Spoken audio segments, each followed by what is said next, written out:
My name's Tom Morgan and I work at a company called Modality Systems as a software developer. So Modality are actually based in St Albans, but they've got their development team in Norwich. There's 5/6 of us in Norwich doing this sort of stuff. But that's the last I'm going to talk about Modality, I promise, because I don't think you really want a sales pitch.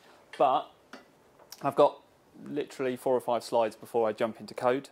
Because what I want to do is just talk to you about this and also about Microsoft Lync, which is the kind of communication platform I want to talk about that I think's exciting. But in order to do that, I need to make sure kind of everyone gets Lync first before we talk about doing the development on it and how you kind of change it and how you make it useful. So, who's heard of Microsoft Lync? Well, that's going to make the next bit really easy, because there isn't really enough time for all the stuff I've got to say. So, who uses it and knows it really? Okay, cool. All right, okay, cool. That's good. So I'm going to do 5-10 minutes brief history of kind of where Lync comes from, and then show you some of Lync and just kind of try and get everyone on a level playing field before we kind of go into the code. All right. So in order to do that, I need to do a really quick history lesson. So bear with me. So let's go back, and this is really good for making you all feel incredibly old. Let's go back to 2001, okay? All these things were new in 2001, which is really scary. I was 19, and I was at UEA, and that's got nothing to do with what's coming next. Things like TAPI were around, CTI, computer telephone integration, that had been around for a while. And Microsoft were starting to think about how they kind of get into this telephone world. And there was a team at Microsoft that were assigned to looking at this, and the specific problem they were looking at was you'd be working at a computer, and then the phone would ring, and you'd swivel away from the computer, and you'd take the call. And the thing they were worried about, and the thing they were looking at was how do they bring both of these worlds together. And the teams had regular reviews with him, and at one of these reviews, apparently, Bill Gates, they were kind of going through the different scenarios, and he didn't like any of the things they were proposing, because what they were proposing was really all based around copying existing PBX technologies.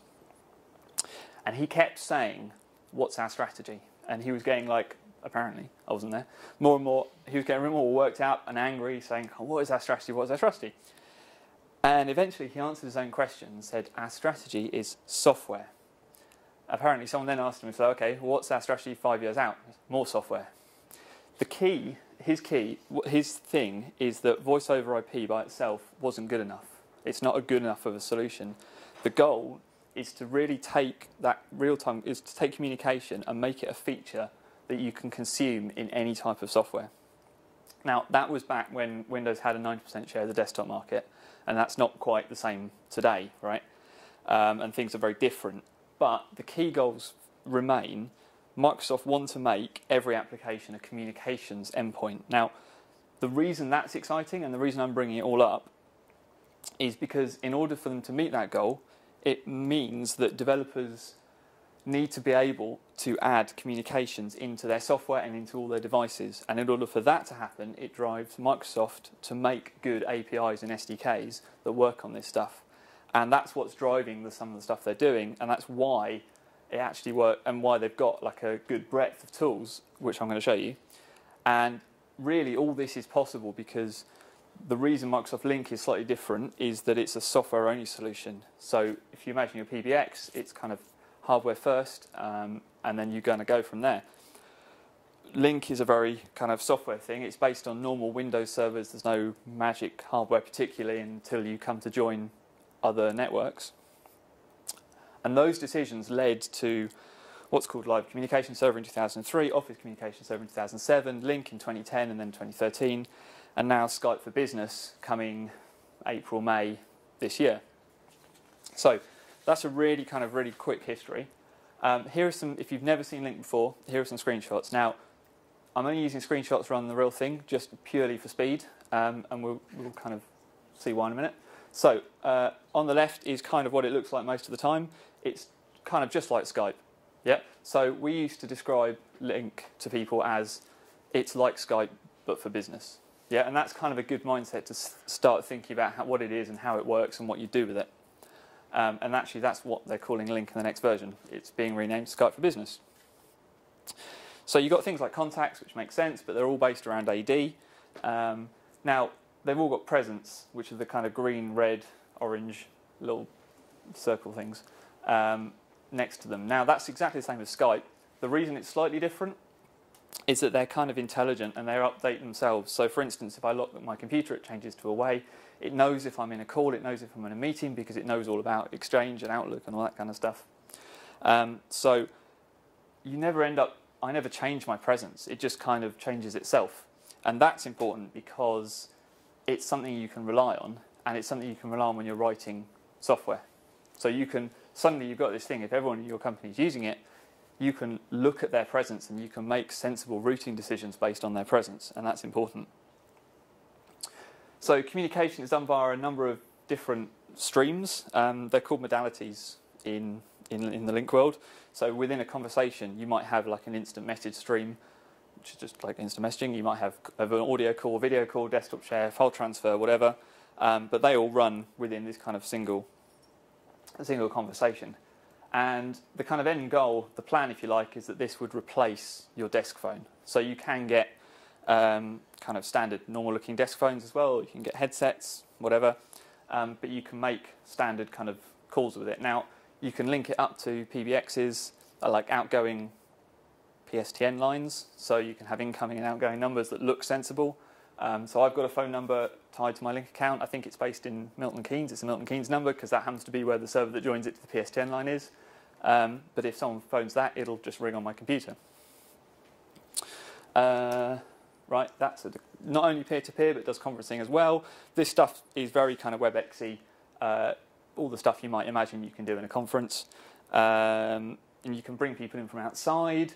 You can do things like join organisations together if you've both got a Lync in a process called federation, where you say, oh, I trust that company, so therefore my employees can call their employees and they can bring them in conferences and we can trade files and share things on the desktop and do stuff like that. And then all the other conferencing thing you might expect, like being able to share and collaborate on files and kind of stuff like that. This is like the world's fastest tour of Lync, I'm sorry. So yeah, very much like kind of WebEx, those kind of features. And this beautiful slide just kind of shows you can use it on lots of different devices. So yes, you have it on your computer, you can have it on your phone. They do specialist things so you can run really big meetings on big screens with it and stuff like that. All right. So that is what Lync is. Happy? Kind of? Yeah, so you kind of get where we're starting from. Yeah, you've got this kind of tool. It could conceivably replace your PBX. It's a good communication, collaboration tool for your business. But that's just kind of Lync out the box. So the reason I'm standing here is for the exciting things you can do with it once you've done all that. So, and this is the last slide almost, I promise. So normally, if I was giving a presentation like this, I'd talk about all the different areas of development that you can like unlock things in your company. But because you're all smart people and you can do all that yourself, I'm just going to talk about the actual kind of technologies and the different APIs and the SDKs. And those are the ones I could think of. The ones in blue are the ones we're going to go through, just because they're more exciting. But a really quick rundown. So things like Silverlight WPF controls, we'll kind of see very briefly in a minute. But if you've already got existing line of business applications, they just do like things you can drop in. So everywhere you see someone's name, suddenly now you see their presence and you can click them and call them. So you can take all your existing line of business apps, provided they're written in WPF, and make them work. Conversation window extensions. So within a conversation that you're having in Lync, you can open up this thing on the side and you can display web content, so you can make it contextual. Again, I could go on about that forever, but I'm not going to. The Lync Client SDK we will look at in a minute. It's a client-side SDK, and it means you can automate the functions of the client. And I want to show you something about that in a minute. There's also a special mode you can run it in called UI suppression mode, which is basically kind of you hide the client, you make the whole thing full screen. Really good for if you're doing kiosks or like things like that. You want a big touch screen thing to click to call or anything like that, really. I'm going to skip over the Lync server SDK because it's complicated. But basically, it lets you kind of tap into the big fire hose of all the message, like the whole So all of Lync is run on a SIP stack, so SIP being the protocol that it all runs on. The server SDK lets you kind of dip into that and filter out messages and make decisions, reroute. So it's really good for kind of organizational-wide ethical walls or compliance, stuff like that. UCWA is the Unified Communications Web API. So it's a web API for Lync. So if you want, it's HTTP request and response based way of talking to Lync. That was kind of the plan. The reality is that actually it's quite complicated to do that, and nobody does. So they've made a set of helper libraries in JavaScript, which really means that you can now use JavaScript to talk to Lync, which we'll do some in a minute. And UCMA is really like a .NET library for writing server-side applications that can really act and bounce around your Lync network, impersonating other users, acting as contact endpoints, automating tasks, and that's where we're going to look at stuff like the IVR, and that's where that comes in useful. All right, I think that's enough slides. I'm going to take a seat. Shout at me for any questions, but I'm kind of conscious of time. So the very first thing I want to show you is the client-side SDK, which you can't see. All right, the very first thing I want to show you is the client-side SDK. Now, the scenario is not a very interesting one, I'm afraid, but the client-side SDK is good for running things on a, I've got the client running on this machine somewhere. Yeah, so anything that's happening in the client, I can automate. Now, normally, a really good scenario might be if you've got incoming calls and you want to look them up against a database, so you can map them to a person, account details, whatever else it is, so you can show somebody who the incoming caller is. That's a good scenario, but it takes a long time to set up.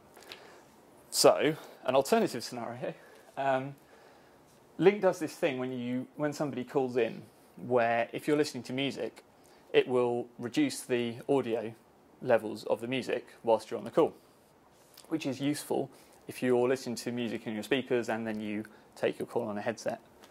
I have a headset that you can listen to music and take the call with.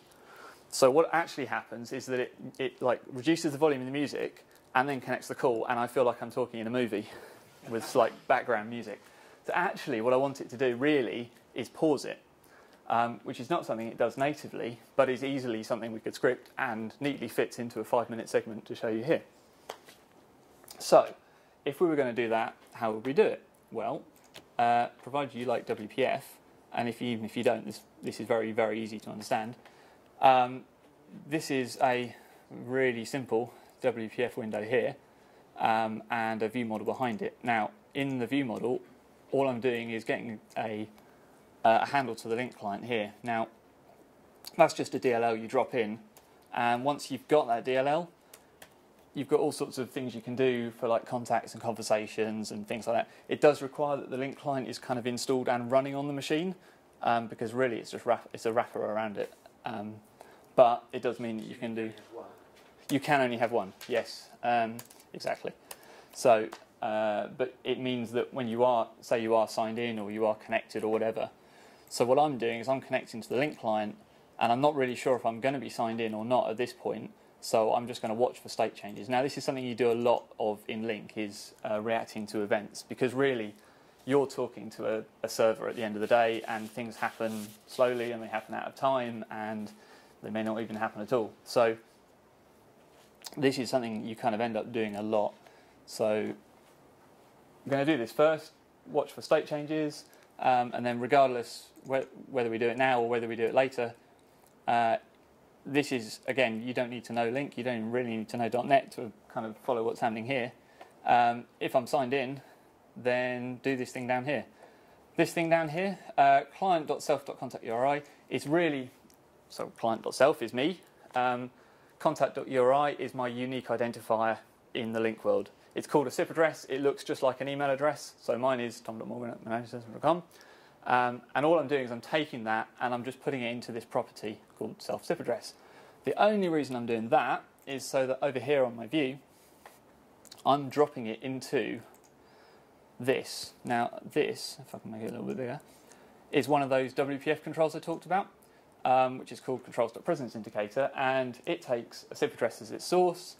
So all that means, if I just run this real quick, is that it shows me and my presence. Now that's fine, but because it's, so I haven't really done anything apart from put that on the screen, except that along with this, I get this kind of nice contact card. I can click to IM, I can click to call. If this was someone else, I could do it anyway, and go through all this kind of contactee card stuff, and I get all that for free just by dropping this on here. Well, that wasn't really what I wanted to show you. What I'm really doing here is I'm subscribing for changes to my contact information. Because if you think about how you do something like this pausing thing, what I want to do is look at my availability and my present status, because I can use that to know when I'm in a call. And that's probably the easiest way of knowing whether I'm in a call or not, is to monitor that and say, if that ever changes to being in a call, pause the music. And when it's not, unpause the music. And I know there's loads wrong with that, but just go with the bounds of this scenario, right? So coming into this contact information changed, which is that's all I'm doing here, is I'm saying, just tell me when my contact information changes. Come in here. Again, you don't need to know very much about Lync to see what's happening. I'm saying, look at the information that's changed. If it belongs to my activity, if it belongs to my availability. So there's two things in Lync. So you can have your presence, which is like available, busy, inactive, away, do not disturb. And then within that, you can have these kind of sub-presences. So if I'm on the phone, my actual presence goes to busy, but my kind of sub-presence goes to on the phone. So that's specifically what I'm looking for. And then, if I haven't done it before, all I'm doing is doing this toggle pause button. I'm not going to go there. It's horrible, weird com code to trigger the pause button on your keyboard. This does actually work. So I have a colleague, my boss, in fact, in the audience, who, in a minute, so I've got music. He's the one in the shirt. So. So I've got this running, so if he now calls me, any minute now, so you can hear Lync muting the music, but not doing anything with it. As I accept it and my status changes, this says paused, because I wasn't sure if I was going to get the music to work, but it has actually paused it. And if I now come off the call, it will start playing again, right? So, really, really super simple example, but just shows you some of the things you can do with the client SDK. Okay, so that's sort of vaguely interesting, but not really. But it just kind of shows you one of the things that's possible. Let's look at something else that's possible, and so let's shift gears completely and go to UCWA, the web API. Now that's a little bit more interesting because you don't need the client. You can run it out, have it facing customers and bring them into the Lync experience. You can run it lots of different times, signing in as lots of different people. It's HTML and JavaScript. So I needed to set up some sort of realistic demo. So I needed like a fake company because what I wanted to do was like an online chat thing. So imagine like a fictitious company called Dove that has a website selling doves in Norwich. Which is totally believable, right? And they wanted a way for their users to chat online to Dove experts, obviously. So we can do it. So I'll show you it working first, and then we'll dig into the code. All right. So I go to the contact page. Right. There's this kind of chat offline-y thing here, but it looks like it's doing something. What it's doing behind the scenes, and I'll tell you what it's doing, and then I'll explain why it's a really bad idea. Is it's signing in as a user, and then once it's signed in, it's looking at my presence, and it's working out if I'm available. And if I'm available, it reckons we're good to chat online. So if I go away and I say I'm not here, I'm busy, eventually it will update and say, oh, there's no one there, right? Now, this is a kind of slightly made up example. Having it to sign in like that is not something you want to do in production. There are better ways of doing this involving conferences, but this is a way of doing it. It works for very small examples. Monitoring the presence of one person does work sometimes, but and it's a good way of kind of showing what's possible. So if I make myself available again and wait for it to update, then I can say hello, and what it'll do behind the scenes, I think, is nothing, obviously. Yeah, okay, whatever. I didn't sacrifice enough to the demo gods this afternoon. We'll come back to it, but you can imagine, if you will, it will send an instant message to me. I can then pick it up, and then we can instant message either way. I am actually going to try again, just because, you know, it's never done that before. I'll try it once more and then kind of move on, because you kind of, by now, you can get the general idea of what it's supposed to be doing. So, just wait for it to sign in again.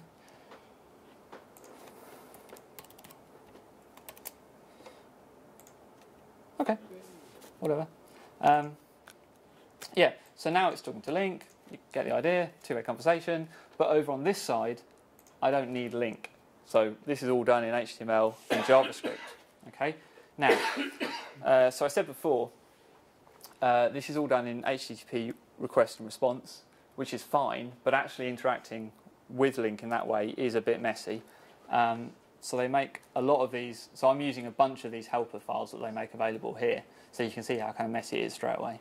But that's fine. But actually, when it comes to using the code's relatively easy, because it makes a lot of it very easy for you. So in order to sign in, you need to sort of go through this dance called auto discovery, which is where you give it the domain that you want to go to, and it then works out the right server to handle your request and comes back and calls back to you and says, right, this is the server. You then do a sign-in process, and again, you get a callback to say, yeah, you're in or you're not in. And then subscribing to presence updates. Again, it's all based on events, but you're using these event handlers, the helpers, to handle all the kind of the processing of those events, how they kind of work. And you can dig into it if you want, and you don't have to use them. And if you wanted to write an integrated device, or you wanted to put it on like your fridge that's or anything else that you want to talk to Lync, you can do that. You have to handle all these requests and response yourself, which is fine. It just takes a long time. So all I'm doing here is subscribing to my presence, and you don't need to kind of know this code, but you can kind of look over it and go, well, it sort of makes sense. I'm getting events here. I'm adding event handlers. I'm posting to say, tell me about presence descriptions, and I'm handling when it comes back, and I'm saying, well, if it's online, then show this div, hide this div, otherwise hide this div, show this div, right? And actually sending instant messages is equally as easy, you know, even though you kind of think actually it's going to be much more complicated. You've got the kind of the button click there at the top, and all I'm doing is saying, when you click that button, if there is already a conversation, that's great, send a message on it. If there isn't, start the conversation and send the message at some point later, so that I've only got a single button to deal with. I'm just going to gloss over bits of this in the interest of time, but starting a new conversation, again, you can kind of see it's relatively straightforward. What you're doing is setting up a post to start the conversation, along with a bunch of events down here to say, tell me about when messaging, tell me about events to do with messaging, tell me about events to do with messages and conversations. Now, the conversation is the all-around wrapper that the conversation started up. Now, within that, remember earlier I said you could have these different streams. The only one I really care about is instant message, and that's the messaging one at the bottom. And then within that, the actual messages, the trading of instant messages being received, they come through on the message. So I've got 3 different functions just to handle those. And really, I'm doing no error handling and no clever stuff at all, which is probably why it didn't work the first time, in saying if I'm disconnected as part of the conversation, if I'm disconnected, then do some cleanup thing, which I think I just write to the screen and say we're done. On the messaging itself, as long as I'm connected, then go and find the 2 URLs I need to send new messages and actually stop messaging. So the whole thing is based, and the whole thing that UCY is based on is supposed to be this discoverable dynamic tree where you just keep getting URLs, and that means you can write nice dynamic code. And the reality is probably different, but that's the kind of pattern they're working on, where everything you get is pointed to something else. And then in handling a message, all I'm really doing is just writing out on the screen. Yeah. So that's UCWire. Again, so one of the restrictions with UCWire is that it only really works with instant messaging and it only really works with presence. One of the things in that list that I didn't mention was the Skype for Web API, because it's not out yet, but it is coming out really soon. It attempts to abstract some of this and turn it into a much more REST-like API. So if you like doing RESTful work, then have a look at that, because it makes this so much easier to work with. It makes it about like half the code, and it should support voice and video as well, which is going to be much more exciting, because it means we can do things like video in the browser and stuff like that. Okay, so next example, final example, but I just want to go through a bit slower, is UCMA, which is the Unified Communications Managed API. Now, I said in the abstract there'd be an IVR, so this is it. Now, if you were thinking about building an IVR solution, actually doing it in code is, in Lync anyway, a lot easier than you think it might be. So really the crux of it is you want to write an application, and you want to register it with Lync as an application so that you can get it a SIP address on the Lync system. Because if you can get it a SIP address on the Lync system, you can give it an actual phone number, so that when somebody phones it, it goes to the SIP address and then goes from the SIP address to your application. And once you've got that, which then you can say, okay, tell me about every incoming call, and I will deal with it, and I will do things like put it into a switch statement, or I will read things to the user, or I will transfer them around and put them in conferences. All that kind of stuff actually suddenly starts to make sense if you have all the scaffolding to say, take the number, give it to this application, because that is all kind of done for you. So let's look at some of that. So this is a really simple console application. So this is just like a regular console application. And all I'm really doing, the first thing I'm doing when I come in, is creating a new Lync server object. Okay, so in the Lync server object, I'm doing a bunch of stuff you can ignore, but really in the kind of start, the key thing I'm doing is setting up a collaboration platform, and that's just like it's like a baseline on which you run your Lync stuff. And the way Lync works is that you set up an application and then have the server tell you about endpoints that it knows about. So within an application, you've got endpoints, and they're the bits that interact with the Lync environment, and they're the things that will expose themselves as a contact to the rest of the Lync world. Yeah. So if you've got an application, you can have more than one endpoint in an application. So for instance, you might have 5 different endpoints that all mean different things, but they all come through to the same application. So you give them all 5 different addresses on your Lync system. They act as 5 different users, if you like, but fundamentally they're all coming through to the same application, and it can decide what to do with them. We've only got one because it keeps it simple, but as part of this platform here, you say, so you don't, what I'm trying to say is, you don't build all the endpoint stuff into this code. It sits out on the server, because then you can change it and you can make it dynamic and you can add new ones later. What you do here is you say, start up this code and then tell me about my endpoints. Yep. Which is why there's a method called register for application endpoint settings, and why it calls back to a particular event. Let's go to that event, actually. It's going to be the easiest thing to do, I think. So we've got that. So when a new event, and by a new endpoint comes in, all we're really doing is we're establishing it, which is fine. And so I'm using, so this is task, these are all tasks, which is a .NET thing for making asynchronous code look easy, if you haven't seen it already. They all happen out on different threads, but it doesn't look like it, so you don't end up with begins and ends all over the place. Because I want to keep this code relatively simple, all I'm really doing is raising an event back to back to the main program, so I don't have to worry about it later. But the key thing I'm doing here is this register for incoming call. So as part of the endpoint, so you've got an endpoint, you then need to make a decision about what the sort of things this endpoint's going to do. So you've got instant messaging, you've got audio video, you've got desktop sharing, and all I really care about here is incoming audio video calls. Yep. So all I'm saying is register me for incoming calls on this thing. Yep. So if I send it a message, it isn't going to know what to do with it, it's just going to reject it. But you could easily duplicate that line and say register for incoming calls of type message and go somewhere else. So I only really care about audio video calls here, and when they happen, do this. So by now, so we've got code now that when it runs, you can call it, and on every incoming call, you'll drop in with a new thread, you'll drop into this class, which is quite cool. So all I'm doing here is I'm just raising an event back to the program main because I just want to keep this really simple. So that's our kind of like setup code, if you will. So then in here, all I do is register for incoming call, and I'm going to accept that call.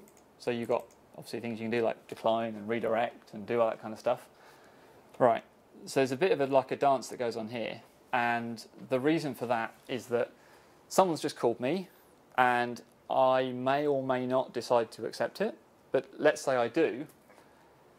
So you've got a call, which is fine, it was like a call object, and within that you've got information about like destination and origin and properties and quality and all this kind of stuff.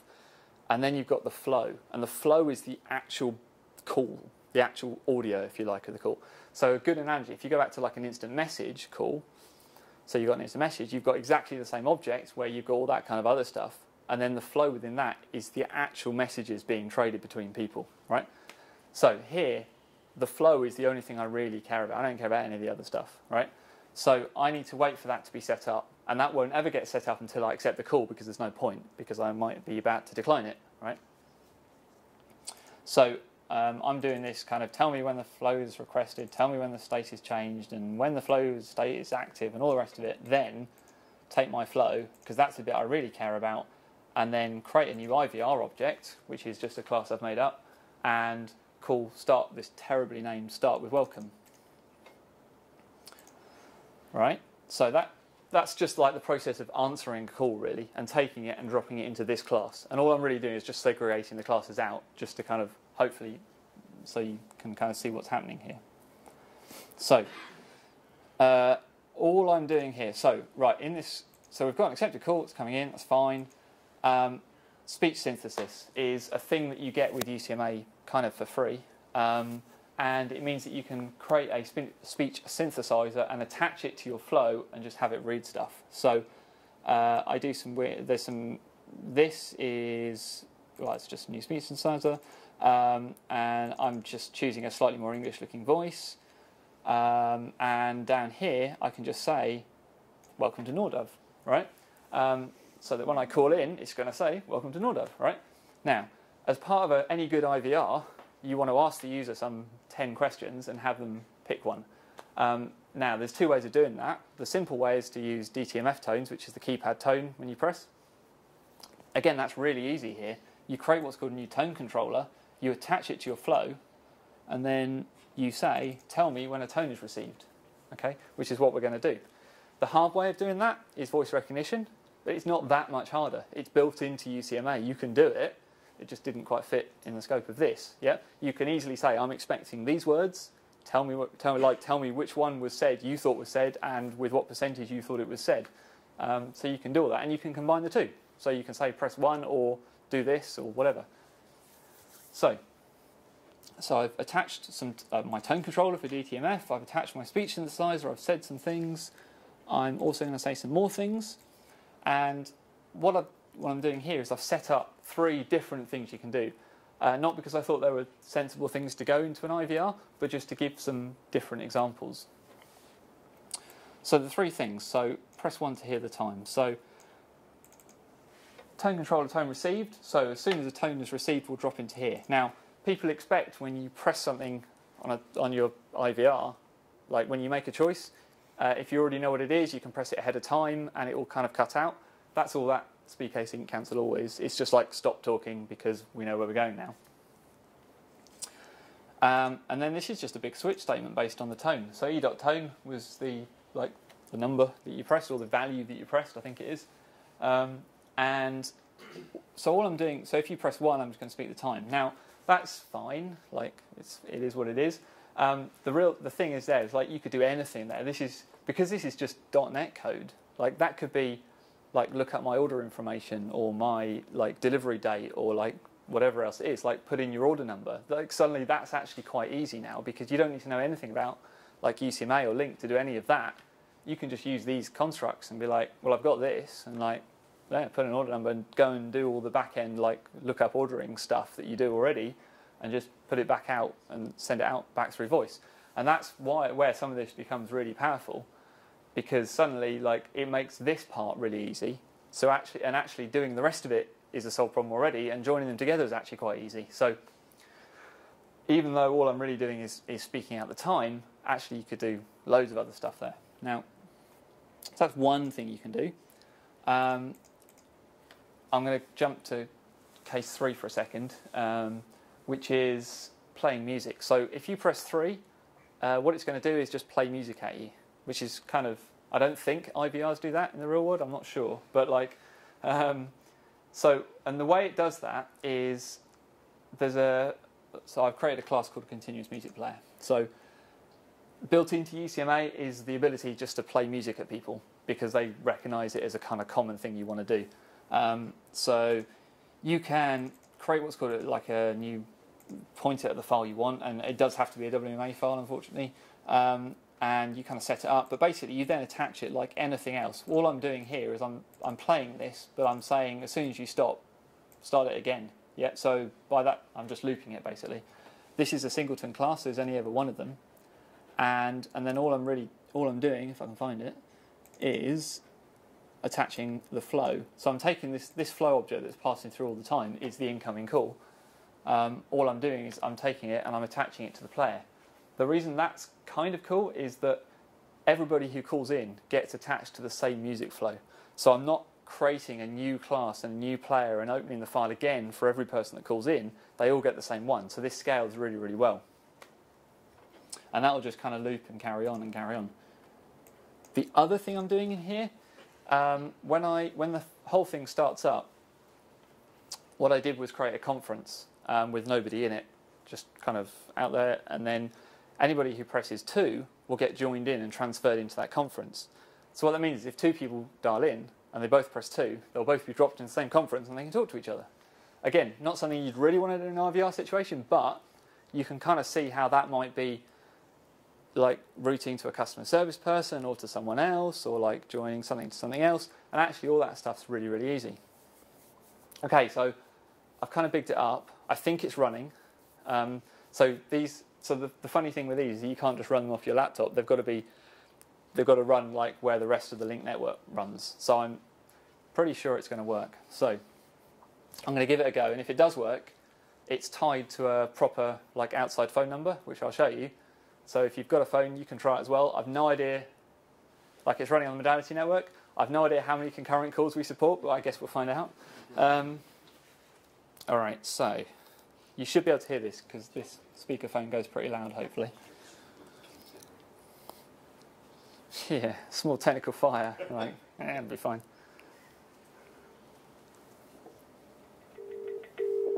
Hear the time. Oh. Press 2 to join a conference, or press 3 to hear some music. All right, so I just press 1. It's 2049 on March the 25th, 2015. Okay, I'm not going to do joining a conference because I'm the only person here, but feel free to try it in a minute. I might try 3. I'm not sure how well it's going to sound. So, right. So I didn't show you that. So, right. Any minute now. So that's the number on the screen. Promise. There we go. Right. That's the number on the screen. Feel free to call it if you want. In fact, I'm going to just go onto there. Yeah. So, and just show that better maybe. But that was like the world's fastest tour, for which I apologise. But the kind of what I wanted to say was like there's loads of stuff you can do with this. Like that was like 3 slightly nice. That was 3 kind of slightly hackneyed examples. But what I wanted to do was show you kind of 3 totally separate areas, so you can see what's possible.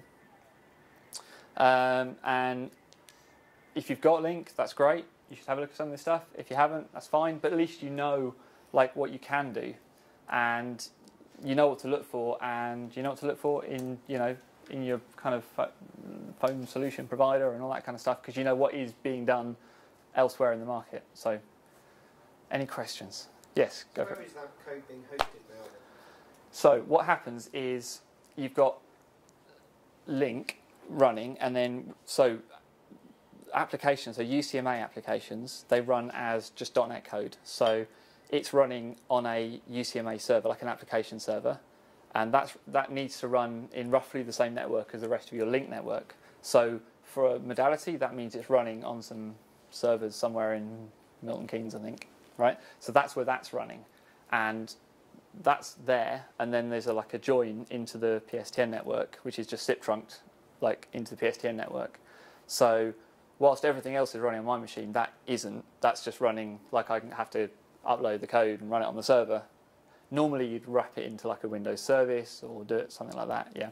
But because they're really like UCMA applications are really powerful. There's loads of stuff you can do with them. I haven't shown you, like you can join conferences invisibly and just monitor the audio and just like no one will ever know. So because of that, they say you can only ever run them on application servers, and those have to be trusted, and they have to be well within the Lync environment, and they have to trade certificates and all that kind of stuff, so that by the time you get there, we're fairly sure like you should be there. So I can't just like write it here and run it because it won't work. Does that make sense? Cool. How well do these play with Office 365? Because that comes in Lync as well. So the client-side stuff, definitely. The application stuff, it depends. So the reason is you can't put some of the stuff I was just saying here about application servers and them needing to be trusted. That means you can't have your own application server because it won't be trusted by the Office 365 network. That is something allegedly they're trying to solve, but right now that's the reality. Now there's ways around it because you've got federation, which means that you can trust other companies.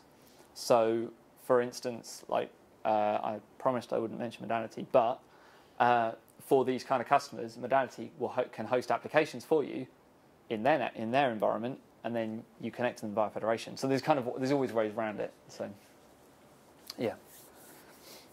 Have you come across WebRTC? Yes. So yeah, and Microsoft are kind of like treading a line with this. So the web stuff that we have today with UCWA is only instant message and presence. What's coming is going to be voice and video in the browser, but it's going to require a plugin. So it's only going to work on desktop browsers and stuff like that. Now, they are working to, I think, ORTC, which is the thing they're looking at building into IE. Now, I think that's going to be WebRTC-like, maybe, or it's going to work with the WebRTC. I think the reality is that they know about RTC and they know it's disruptive, and it comes back to this thing right at the beginning. They want to make it so it works everywhere, and they're now, I think, they're not like they used to be in like, oh, it's got to be Microsoft, it's got to be Microsoft. They do realise that like everybody has different devices now, so I would expect it to work with the right thing at the right time, or at least a bit later than everyone wants it. But yeah, is the answer. So maybe soon, hopefully, is the kind of like the official answer, I think. But I haven't used any sort of production systems. I was playing with it, but WebRTC seems to be pretty well supported across. It's kind of settling as a standard, I think, in the same way, yeah, that like HTML5 is settled as a standard, right? I think Microsoft's problem is that they have to support anything they stand behind. and that's kind of when you're Microsoft size, that's a big deal, and they've got the legacy problem and all that kind of stuff, which is why I think they always end up a bit late to the market, because they really have to wait for something to settle, or they have to wait for it to be ratified and stuff like that. And that's where there's a big group working on this ORTC initiative, of which Microsoft are a big part. And so they want to make it a standard, I think, and they want to get behind it, but I think they're just cautious of everything. So I think that's probably what's happening. Stop you there, Tom, I'm afraid. Oh yeah, of course. Sorry. Yeah. No, you're right. Thank you very much. Cool. Thanks.